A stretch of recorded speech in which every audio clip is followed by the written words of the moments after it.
Hey guys, I'm Chris Buck, and today, the scariest thing that I've ever done.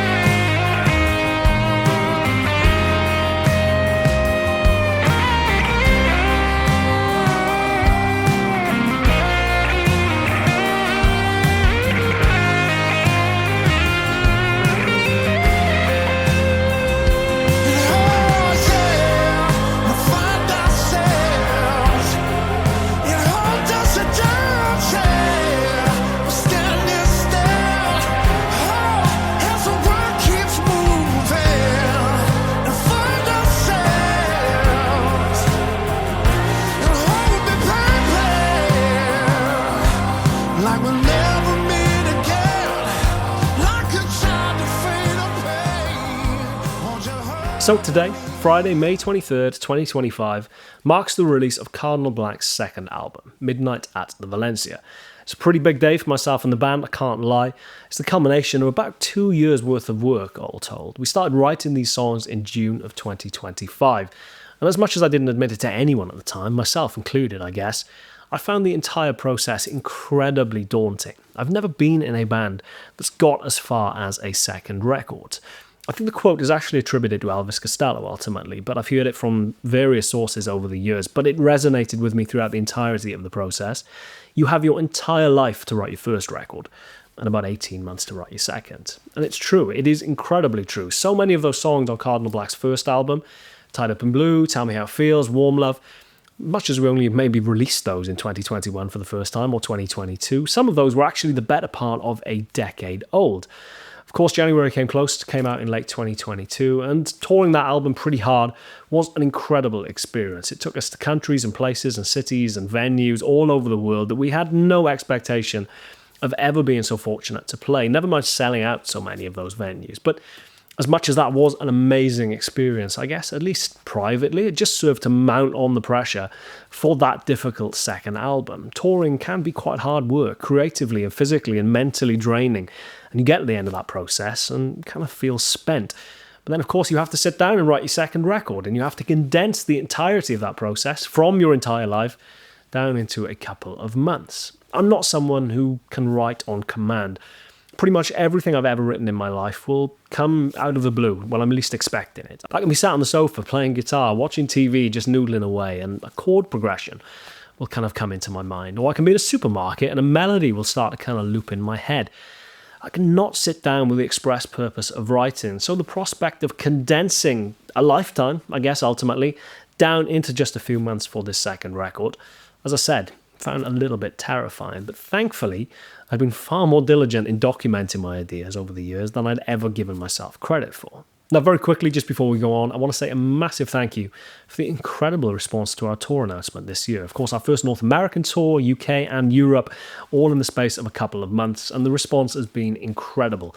New York sold out in a few hours, so we've had to upgrade that venue to the beautiful Gramercy Theatre. Toronto, Chicago, Minneapolis, Atlanta, Georgia, Austin, Texas, all sold out.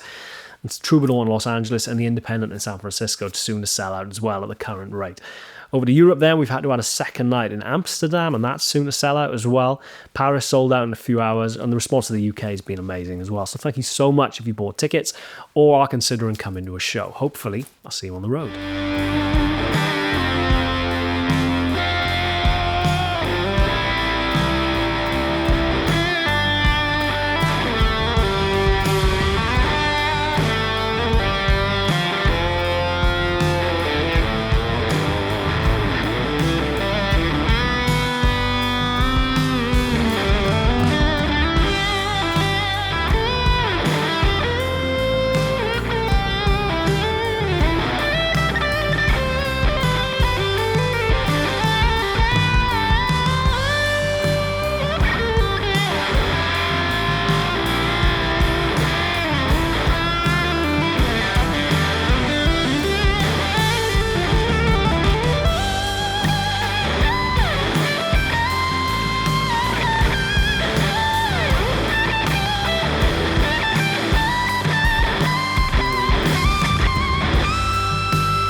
So anyway, absolutely terrified at the prospect of not really being able to contribute anything meaningful to this record, frantically started digging around in my house for my old iPhones, charging them up in the vain hope that there would be something of interest or something useful on any of them. And lo and behold, as I said, I'd been far more diligent in just documenting ideas as I have them over the years than I'd ever given myself credit for. There was so much stuff on these old phones, potential ideas, chord progressions, melodies or grooves that I'd earmarked as having potential, but I've just totally forgotten about.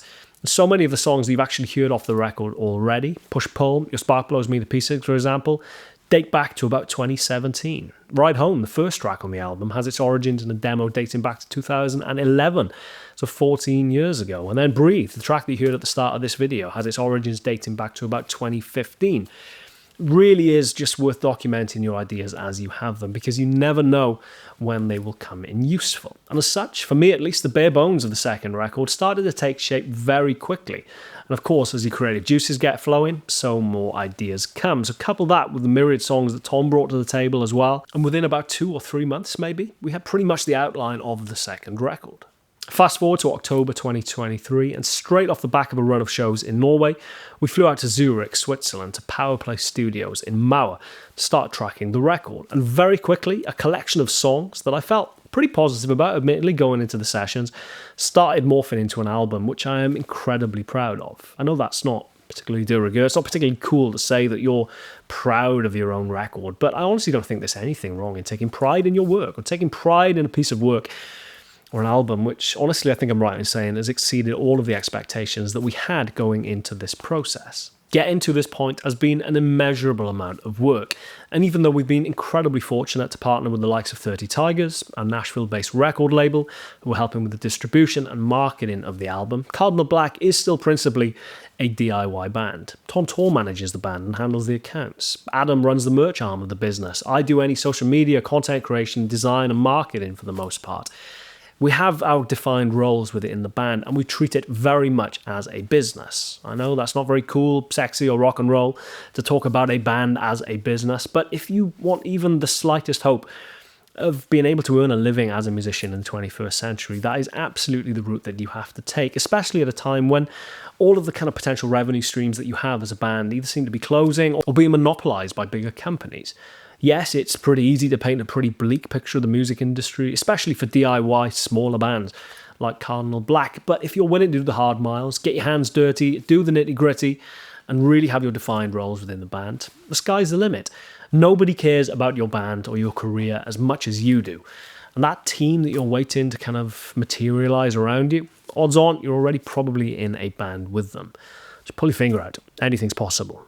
The last few months, starting with the run-up actually to that big simultaneous announcement of our biggest tour to date across 3 continents and our second record, having signed to the label, having signed to WME in North America, all of that stuff, in addition then actually to the pre-order campaign of the record, has been intense. I guess that's honestly the only word that really springs to mind looking to describe the experience of the last couple of months. It's been 15, 16-hour days, pretty relentlessly, pretty much every day to some extent, for the last 4, 5, 6 months maybe. That's editing video, that's designing artwork for the album, designing merchandise, booking shows in our case in some territories, designing artwork for collaborative beers, crazy stuff like that, making tour posters, editing tour marketing assets, shooting music videos, creating social media content, doing interviews, podcasts left, right and centre, just generally doing press for the record.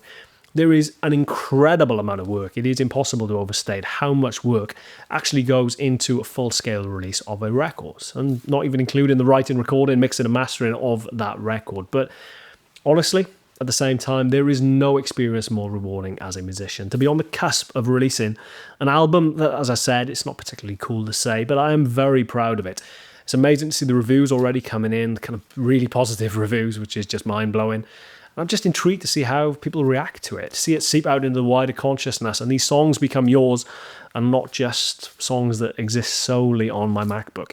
It's been a long time coming, but as I said, particularly proud of it, even though that's not the coolest thing to say in the world. So I'm going to sign off now. If you don't mind, I'm going to crack one of these open, our signature collaborative IPA with Tiny Rebel in South Wales, and say, Yaki Da. Cheers. Here's to that difficult second record.